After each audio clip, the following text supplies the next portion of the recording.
कोई गाना नहीं गा सकते? आप सोच रहे होंगे कहां की मैं बात कर रही हूं, सोच रहे हैं ना कहां की बात हो रही है? टफ है ना सजा, बहुत खतरनाक। अपराध क्या था उस लड़की का और क्यों इतनी कड़ी सजा मिली? क्या उसने कोई अश्लील गाना गाया?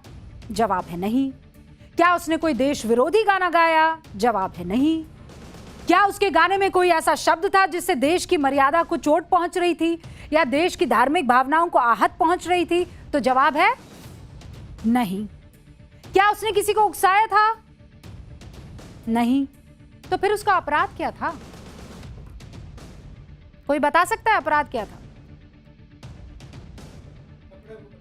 कपड़ा। कैसा कपड़ा? कोई अपराध नहीं, कोई अपराध नहीं। लेकिन जो लोग सोच रहे अपराध है उसके बारे में बताऊंगी तो आप डर जाएंगे। वो बिना हिजाब के गाना गाने पहुंच गई, उसका अपराध ये था। उसने 4 आदमियों के साथ मिलकर गाना गाया, उसका ये अपराध था। गाना गाते हुए स्लीवलेस कपड़े पहने हुए थे, उसका ये अपराध था। जिस सिंगर को आप इस वक्त स्क्रीन पर देख रहे हैं उनका नाम है परस्तु अहमदी। ईरान की मशहूर सिंगर है, लेकिन अब सिंगर के नाम पर उनकी पहचान नहीं है। पहचान यह है कि इस महिला को 74 करोड़ की सजा मिली। आज उनकी पहचान 2 साल तक अपने देश में नजरबंद हो गई महिला के तौर पर हो रही। 2 साल तक आर्टिस्टिक एक्टिविटीज नहीं करेंगी ये महिला, अब लोग इनको ऐसे पहचान रहे हैं। 2 साल तक ये महिला गाना नहीं गा सकती, सिर्फ इसलिए क्योंकि उसने स्लीवलेस पहनी, सिर्फ इसलिए क्योंकि 4 मर्दों की मौजूदगी में उसने गाना गाया। 31 साल की परस्तु अहमदी ने दिसंबर 2024 को YouTube के लिए परफॉर्मेंस दी। 27 मिनट की अपने परफॉर्मेंस में परस्तु ने बगैर हिजाब के एक लाइव कॉन्सर्ट किया। गाना कौन सा गाया था? उसने ईरान का एक लोकप्रिय देशभक्ति गीत आज खूने जवानाने वतन यानी मातृभूमि के युवाओं के खून से यह गाना गाया। अरे किसी भी देशवासी को उस बेटी पर फख्र होना चाहिए था कि उसने अपनी खूबसूरत आवाज में देशभक्ति का तराना छेड़ा। और किया क्या? वहां की कोर्ट ने इस बेटी को 74 करोड़ की सजा सुनाई। सजा सुनाने वाली ईरानी कोर्ट ने आर्टिस्ट पर अश्लील कंटेंट पब्लिश करने और सार्वजनिक शालीनता का उल्लंघन करने का आरोप लगाया। जब वीडियो YouTube पर अपलोड किया गया तो लड़की ने इस वीडियो के कैप्शन में इसे काल्पनिक कॉन्सर्ट बताया था। परस्तु ने इस वीडियो को लोगों ने महिलाओं की अभिव्यक्ति की आजादी का प्रतीक बताया, लेकिन ईरानी अधिकारियों ने इसे कानून के खिलाफ माना। क्यों? क्योंकि ईरान में महिलाओं के लिए सार्वजनिक जगहों पर हिजाब पहनना अनिवार्य है। अधिकारियों ने बिना हिजाब पहनकर गाने के नियमों का उल्लंघन माना। ऐसा नहीं था कि कॉन्सर्ट के खिलाफ लोगों में कोई नाराजगी देखने को मिली थी, जबकि उस पर तो लोगों ने खूब प्यार लुटाया। कॉन्सर्ट का वीडियो मिनटों में वायरल हो गया। YouTube पर लाखों लोगों ने इसे देखा और पसंद किया। लेकिन जैसे ही वीडियो सोशल मीडिया पर वायरल हुआ, ईरान में हड़कंप मच गया। ईरानी अधिकारियों ने परस्तु अहमदी और कई संगीतकारों को हिरासत में ले लिया। हालांकि बाद में उन्हें रिहा कर दिया गया, लेकिन वीडियो अपलोड करने के मामले में उनके खिलाफ कानूनी कार्रवाई जारी रही और इसकी सजा का ऐलान हुआ 18 जून 2026 को। और सजा भी ऐसी जिसके बारे में जिसने सुना हो वो हैरान रह जाए, कलेजा मुंह को आ जाए। लेकिन मेरा सवाल उस रुदाली गैंग से है, उस चीख मारने वाली गैंग से है जो जरा जरा सी बात पर हमारे देश में हड़कंप मचाने की कोशिश करती है कि ये देश महिलाओं के खिलाफ है, फला कौम के खिलाफ है, फला मजहब के खिलाफ है। आज सवाल सिर्फ ईरान का नहीं है, सवाल है सेलेक्टिव संवेदनशीलता का, सेलेक्टिव आउटरीच का। सवाल है कि अगर किसी गाने की कीमत एक महिला को 74 करोड़ के तौर पर चुकानी पड़ती है तो क्या दुनिया सिर्फ तमाशबीन बनी रहेगी? सबसे बड़ा सवाल, जो लोग इस मुद्दे पर महिलाओं की आजादी की बात करते हैं, बोल के लब आजाद है, अरे बोल के लब कहां सिल गए?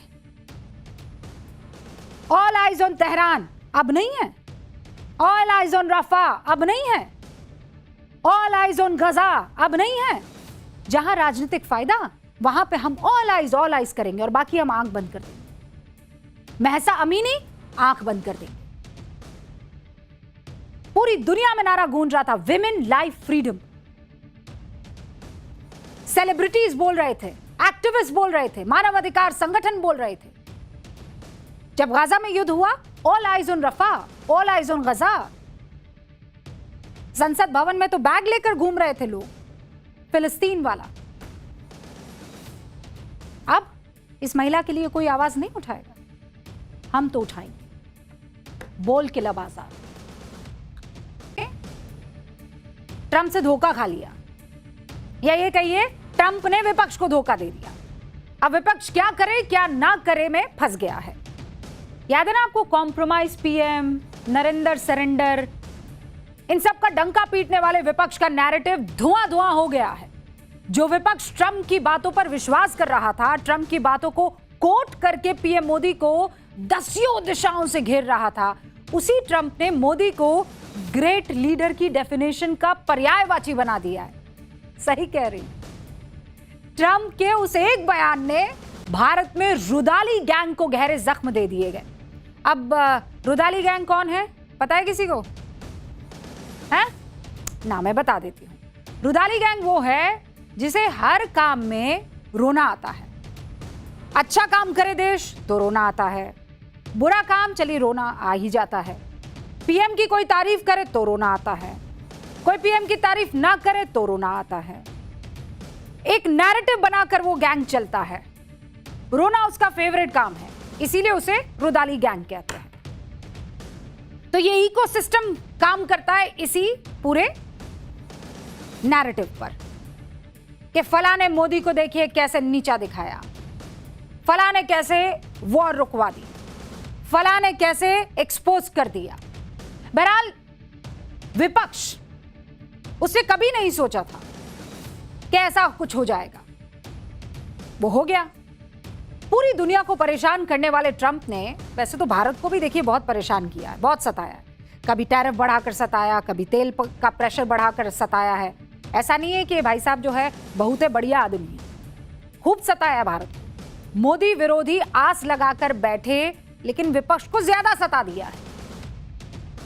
ट्रंप और मोदी कब आमने सामने आएंगे, खासकर ऑपरेशन सिंदूर के बाद सबसे ज्यादा अगर कोई इंतजार कर रहा था तो मुझे लगता है, हाँ मैं श्योर नहीं हूं, वो विपक्ष था। हो सकता है विपक्ष को ये लग रहा हो कि ट्रंप मोदी के सामने जाएंगे और सबसे पहली बात कहेंगे, मोदी वॉर तो मैंने रुकवाई है। पर ट्रंप ने तो ऐसा कुछ कहा ही नहीं। ट्रंप अपनी आदत के मुताबिक कुछ ना कुछ तो ऐसा कर ही जाते हैं ना, आपको भी मालूम है। तो इनको लगा कि मोदी पर हमला करेंगे और फिर मिल जाएगा इनको मौका। लेकिन डोनाल्ड ट्रंप तो भैया सब चौपट कर गए। सारी उम्मीदों पर, उम्मीद के मुताबिक आदमी ने पानी फेर दिया। एक्सपेक्टेड लाइंस क्या थी? मोदी और ट्रंप मिलेंगे तो ट्रंप कहेंगे, क्यों भाई मोदी, मैंने फोन नहीं किया था तुमको, मैंने वॉर नहीं रुकवाई थी, रुकवाई कि नहीं रुकवाई बताओ मोदी। लेकिन नहीं, ये तो उल्टा पड़ गया। जमकर तारीफ किए जा रहा है ये शख्स, प्रधानमंत्री नरेंद्र मोदी की। और तारीफ भी कोई पाव पाव भर की नहीं, टन टन भर की तारीफ हो रही है।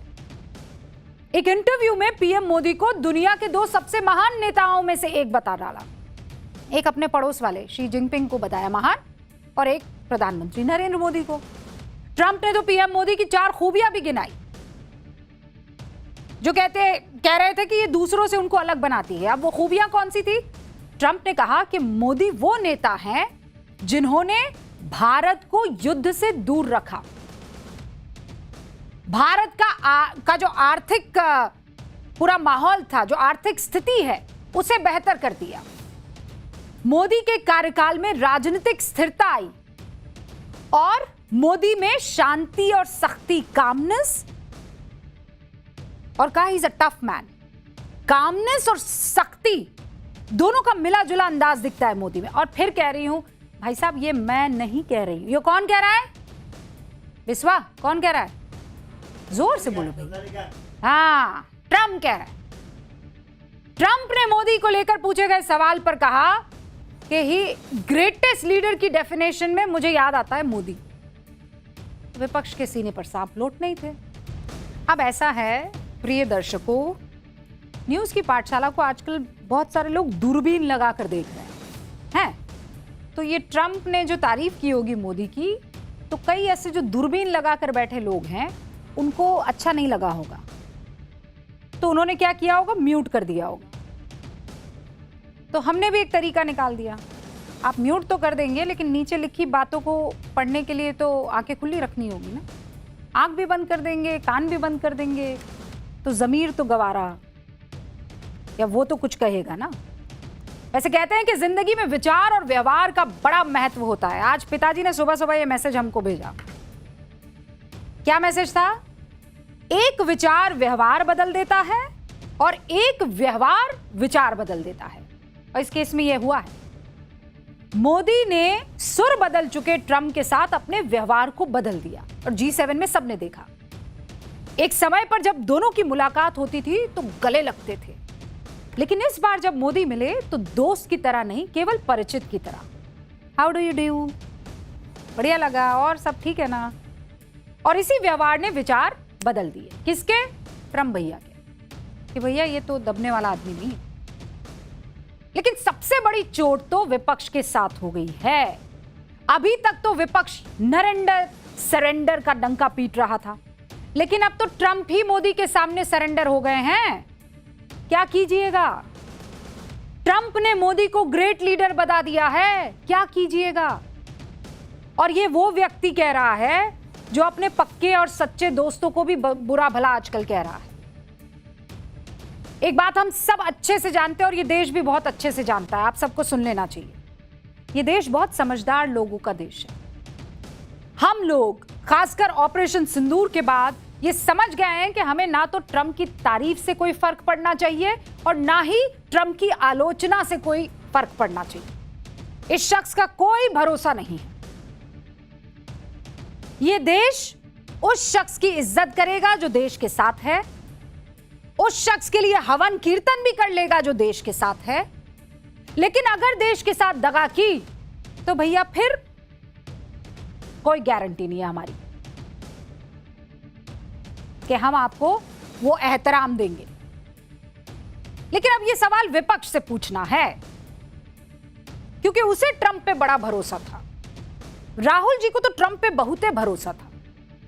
अब वो कौन से वाले ट्रंप से मोहब्बत करते हैं? पहले वाले ट्रंप से मोहब्बत करते हैं जो वॉर रुकवाने का दावा कर रहे थे, या अभी वाले ट्रंप से मोहब्बत करते हैं जो मोदी को ग्रेट है बता रहे? भाई ट्रंप तो एक ही है। तो वो जो 127वीं बार या 156वीं बार या 256वीं बार वॉर रुकवाने की ट्रंप बात कर रहे थे, अगर वो सच है तो ये भी सच है कि ग्रेटेस्ट लीडर में ट्रंप कह रहे हैं मोदी फिट बैठते हैं। अब ये नहीं हो सकता है कि ना वो वाले ट्रंप तो हमको पसंद है पर ये वाले ट्रंप हमको पसंद नहीं है। और मैं तो पूछना चाहती हूं विपक्ष के तमाम उन धुरंधरों से कि एक्स पर लंबा सा पोस्ट लिखिए ना, क्यों नहीं लिख रहे हैं? ये ग्रेटेस्ट लीडर की डेफिनेशन पर कोई एक को प्रेस कॉन्फ्रेंस कर दीजिए ना। ग्रेटेस्ट लीडर की डेफिनेशन पर कुछ तो बोलिए ना। ट्रंप के वॉर मैंने रुकवाई है वाली बात को तो आपने मान लिया, तो इस बात को भी मान लीजिए ना कि ट्रंप प्रधानमंत्री को स्टार कहते हैं, उनकी कामनेस से प्रभावित है, उनकी टफनेस से प्रभावित है। अब ऐसा नहीं हो सकता ना भैया कि एक बात तो आप मानेंगे और दूसरी कहेंगे ना हम नहीं खेल रहे। और ऐसा ना हो कि आपको अब ट्रंप इतने बुरे लगने लग जाए कि आप कहें हम तो पहले ही कह रहे थे। ये मोदी G7 गए और जबरदस्ती ट्रंप को ना शाखा अटेंड करवा दी, सदा वत्सले बुलवा दिया, इसीलिए ट्रंप ऐसे भर भर के मोदी की तारीफ कर रहे हैं। अब ऐसा है, ये सारी तारीफ हुई है G7 मीटिंग के बाद। G7 मीटिंग, और इस मीटिंग में इन दोनों की मुलाकात हुई। अब ये दोनों की मुलाकात कब हुई? कौन दोनों? अब बुलेट, कौन दोनों? हाँ, ट्रंप और मोदी। ट्रंप और मोदी की मुलाकात हुई है 480 दिन के बाद। कितने दिन के बाद? 480 दिन के बाद। तो भाई लोगों ने यह सोचा, और खासकर जो मोदी विरोधी है, कि ट्रंप और पीएम मोदी की जब मुलाकात होगी तो ये दोनों कुछ कुछ ना कुछ ऐसा कर जाएंगे जिससे उनको मौका मिल जाएगा, क्योंकि पूरी दुनिया की नजर थी दोनों नेताओं पर। दोनों नेताओं की बॉडी लैंग्वेज को डिकोड किया जा रहा था, एक एक डिस्क्रिप्शन जो है वो नोट किया जा रहा था। गौर से तो कांग्रेस ने भी देखा और तभी तो पूरी शिद्दत से ढूंढ कर निकाला एक वीडियो निकाला जिसमें पीएम एक पर्ची हाथ में थाम कर बैठे हुए हैं। बस फिर क्या था, शुरू हो गया अटैक मोड में कंपैरिजन। पूर्व पीएम मनमोहन सिंह जी का एक वीडियो शेयर किया जा रहा था और उस पर लिखा जा रहा था, तब चर्चे वाले प्रधानमंत्री, अब पर्चे वाले प्रधानमंत्री। पीएम के दौरे से जितनी भी शिकायतें कांग्रेस को थी वो सब प्रेस कॉन्फ्रेंस करके बता डाली। वो प्रेस कॉन्फ्रेंस आपके सामने। अब जब आप साथ में बैठे थे मोदी साहब, न तो आपने ये 3 सेलर्स का मुद्दा उठाया, यूं करके यूं करके यूं करके यूं करके नहीं उठाया, न आपने इस वन साइडेड लॉपसाइडेड डील के बारे में कुछ बात की, और ना ही आपने ऑपरेशन सिंदूर के सीज फायर का मुद्दा उठाया। 120 बार, हमारे जयराम रमेश जी ने पूरा काउंट रखा हुआ है इसका, 120 बार डोनाल्ड ट्रंप ने कहा कि मैंने धमकाकर सीज फायर करवाया है भारत का पाकिस्तान के साथ, भारत को धमकाया। मोदी जी चुप। आप मुझे बताइए। पवन जी ने एक और बात बताई जो वाकई चौंकाने वाली है, और मैं चाहती हूं आप उस बात को भी सुन लीजिए। सोफे के अंदर ऐसे दुबक के बैठे हुए थे और कागज पढ़ के कह रहे थे एक्सीलेंसी एक्सीलेंसी एक्सीलेंसी एक्सीलेंसी। जो इंटरप्रेट कर रहा था, जो अनुवाद कर रहा था, उसको भी शर्म आ गई। उसने एक्सीलेंसी का अनुवाद नहीं किया, उसने मिस्टर प्रेसिडेंट बोला। अब पवन सा ये कह रहे हैं कि एक्सीलेंसी एक्सीलेंसी एक्सीलेंसी का बड़ा इस्तेमाल कर रहे थे, ठीक नहीं, वेरी बैड। अब बात तो सही है, ट्रंप तो अमेरिका के प्रेसिडेंट हैं। अब ऐसे में मिस्टर प्रेसिडेंट ही तो कोई बोलेगा ना। हमें ये लगा कि एक्सीलेंसी एक्सीलेंसी ये क्यों बोल रहे हैं भाई प्रधानमंत्री नरेंद्र मोदी? ऐसे थोड़ी किसी पहले के प्राइम मिनिस्टर ने बात कही होगी भारत के। फिर हमने कुछ पुराने वीडियो खंगाले। मनमोहन जी ने कुछ ऐसा बोला, क्या बोला है? एक्सीलेंसी बोला। अच्छा, बुलेट क्या बोला? एक्सीलेंसी। प्रशांत क्या बोला? एक्सीलेंसी। ओहो, तो पीएम साहब जब उस वक्त थे मनमोहन जी, और ओबामा जी उनके बगल में खड़े हैं, तो ओबामा उस वक्त पोटस ही थे, prime president of the United States थे। तो मनमोहन जी कह सकते हैं एक्सीलेंसी, लेकिन प्रधानमंत्री नरेंद्र मोदी नहीं कहते हैं पवन हुक्म एक्सीलेंसी। क्यों? तब में और अब में ऐसा क्या फर्क है? क्या चेंज हुआ है? ओबामा और ट्रंप, यही दो तो चेंज हुए हैं। तो फिर मनमोहन जी एक्सीलेंसी कह सकते हैं, लेकिन प्रधानमंत्री एक्सीलेंसी नहीं कह सकते। ट्रांसलेटर, वो जो वहां पर ट्रांसलेटर बैठा हुआ था, उसे शर्म आ गई और वो कह रहा है मिस्टर प्रेसिडेंट। भाई, आप जब इस तरीके की बातें करते हैं तो थोड़ा इतिहास देखकर करेंगे ना। आपको लगता है कि दुनिया को नहीं समझ में आएगा, आप कुछ भी कह जाएंगे और उसे एकदम पानी के घूंट की तरह हम पी लेंगे। सियासत में विरोध की गुंजाइश हमेशा रहती है और होनी भी चाहिए, लेकिन एक्सपेक्टेशंस एकदम मार्स पर पहुंचा दें, हम तो वही करेंगे जो करते हैं पर आप नहीं कीजिएगा, ऐसा कैसे? मोदी विरोध का मतलब यह थोड़ी ही है कि आप कुछ भी एक्सपेक्ट करने लगेंगे। और पहली बात तो यह है कि पीएम मोदी ने, चाहे वो नाविकों का मामला हो या दूसरे बहुत इंपॉर्टेंट मसले, उनको उठाया है। और रही बात ऑपरेशन सिंदूर की, यह हमारा आंतरिक मामला है, था और रहेगा। सीज फायर भारत में अपनी शर्तों पर हुआ है, भारत ने अपनी शर्तों पर किया है। पाकिस्तान की इतनी हैसियत, औकात और हिम्मत नहीं है कि सीज फायर का उल्लंघन उसके बारे में सोच भी सके। यह मामला है पाकिस्तान और हिंदुस्तान का, तो ट्रंप के सामने इन मुद्दों को क्यों उठाया जाना चाहिए था? और रही बात डिप्लोमेसी की, तो आप देखिए कि डोनाल्ड ट्रंप का इरादा ही नहीं है कि एशियाई रीजन को मजबूत कर रहे हो। चीन के खिलाफ भारत का इस्तेमाल करता है, भारत के खिलाफ चीन और पाकिस्तान को इस्तेमाल करता है। कांग्रेस का हाल तो यह है कि वो ट्रंप को अपना प्रवक्ता बनाना चाहती है। कांग्रेस मानकर चल रही है कि ट्रंप कोई ना कोई भारत विरोधी बयान दे, मोदी को नीचा दिखाए और हम उसे लपट लें। और इसीलिए यह बहुत महत्वपूर्ण हो जाता है कि आप इन्फॉर्म्ड रहें।